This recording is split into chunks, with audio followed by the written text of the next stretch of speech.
There is a photograph. It was taken in the year 2000. It shows Donald Trump, Melania Trump, then Melania Knaus, Jeffrey Epstein, and Ghislaine Maxwell together at Mar-a-Lago. The Department of Justice released it, then pulled it down, then put it back up. And here's what they're not telling you. That photograph is the least of what's buried in these files. Because right now, the First Lady of the United States is fighting a legal war, not against a journalist, but against the truth coming out. And the legal moves she's making, they tell you everything you need to know. Pay attention to this next part. Let me lay this out for you the way a federal prosecutor would. On January 30th, 2026, the Department of Justice released what it called its final tranche of Epstein files, over 3 million pages, 2,000 videos, 180,000 images. Deputy Attorney General Todd Blanche stood in front of cameras and said the DOJ was now in compliance with the Epstein Files Transparency Act, the law Congress passed in November 2025, requiring the release of all unclassified material tied to Jeffrey Epstein's sex trafficking cases. But here's the thing. The DOJ identified over 6 million potentially responsive pages. They released roughly half. The rest, withheld. And the explanation they gave Congress was vague at best. Now, within those released files, scattered across thousands of documents, the name and image of Melania Trump appears, not because she's been charged with anything, not because she's been accused of criminal conduct, but because she was there. She was in Epstein's orbit. She was photographed with him. She was at events connected to him. And the moment those connections started becoming public in a serious way, the moment journalists started asking real questions, something shifted. The First Lady's legal team went on the offensive. Think about that, not defensive. Offensive. Her personal attorney, Alejandro Brito, began sending threatening letters to journalists, to political commentators, to anyone publicly connecting Melania Trump to Jeffrey Epstein's world. The threats were enormous. We're talking $1 billion in damages. $1 billion. That is not a coincidence. That number is designed to do one thing: make people stop talking. James Carville apologized and retracted. The Daily Beast retracted an entire story. Hunter Biden refused. And as of the time of this recording, no lawsuit has actually been filed against him. See the pattern? The threat is the weapon, not the lawsuit itself. This is bigger than one case. This is a coordinated legal suppression campaign run out of the East Wing of the White House, designed to silence reporting on the First Lady's connection to the most dangerous sex trafficking operation in American history. Here's what they're not telling you. From a prosecutor's perspective, the legal strategy Melania Trump is deploying has a specific name. It's called a SLAPP action, strategic lawsuit against public participation. And it is one of the most aggressive tools available to powerful people who want to shut down speech, not by winning in court, but by making the cost of defending yourself so high that most people simply go quiet. That is exactly what happened here. Author Michael Wolff, the journalist who wrote Fire and Fury, interviewed Jeffrey Epstein extensively before his death in 2019. Wolff has reported that Melania Trump was, in his words, involved in Epstein's social circle. He's reported that Epstein himself claimed Trump first had sex with Melania on Epstein's private jet, the so-called Lolita Express. Now, when Wolff started making these statements publicly, in podcasts, in interviews, Melania Trump's attorneys sent him a letter threatening $1 billion lawsuit, demanding he retract, demanding an apology. Wolff did not back down. On October 22, 2025, he filed a preemptive lawsuit in the Supreme Court of the state of New York, an anti-SLAPP action seeking a declaratory judgment that his statements are protected speech. And here's the critical legal move. That filing gives Wolff subpoena power. Subpoena power. That means Wolff can now compel testimony. He can put people under oath. And he has said on the record that he wants nothing more than to depose both Donald Trump and Melania Trump about their relationship with Epstein.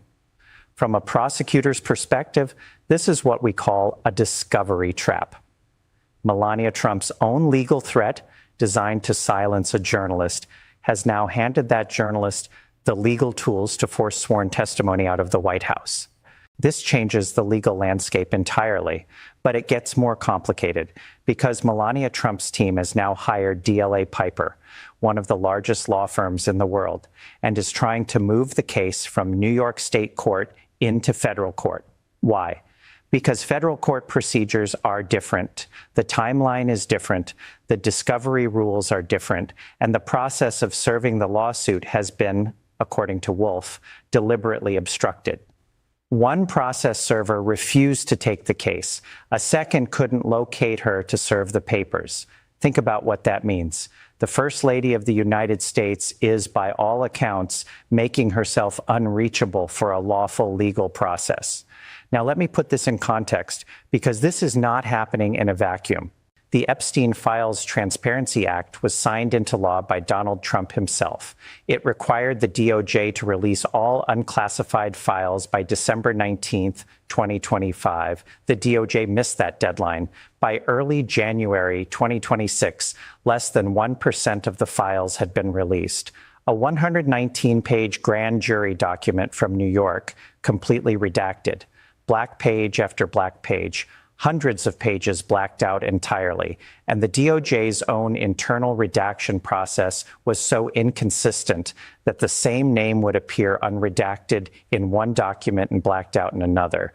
Faulty redaction techniques allowed the public to recover content officials intended to hide. This is not the behavior of an institution that wants transparency. This is the behavior of an institution that is managing a political crisis.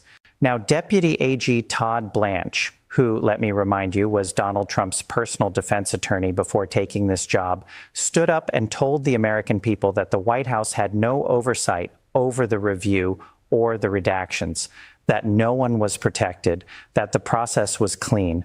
But here is what a prosecutor looks at: the pattern. The DOJ identified 6 million pages, released 3.5 million. 2.5 million remain out of public view, and the DOJ's own obligation under the law requires them to explain every redaction to Congress, covering roughly 200,000 pages within 2 weeks. Meanwhile, a September 2025 poll showed that 90% of Americans wanted the files released. A January 2026 poll showed that 56% disapproved of how Trump handled the investigation, and 2/3 of Americans told pollsters they believed the government was deliberately withholding information. Now add the Melania layer. The First Lady's aggressive legal posture, the billion-dollar threats, the retractions she's already secured, the hiring of a top-tier firm to fight Wolf's lawsuit, all of this is happening simultaneously with the DOJ's own resistance to full transparency. The East Wing is running a parallel suppression campaign to the one the West Wing is running through the DOJ. From a prosecutor's perspective, you don't see that kind of coordination unless the stakes are genuinely high. And the stakes here are simple. Keep the full scope of the Trump's relationship with Jeffrey Epstein out of sworn public testimony. Because once you are under oath, once a judge is watching, you cannot lie and you cannot dodge. So what does this mean going forward? First, the Wolf lawsuit is not going away. Even with DLA Piper, even with the removal attempt to federal court, Wolf has raised over $775,000 to fund this fight.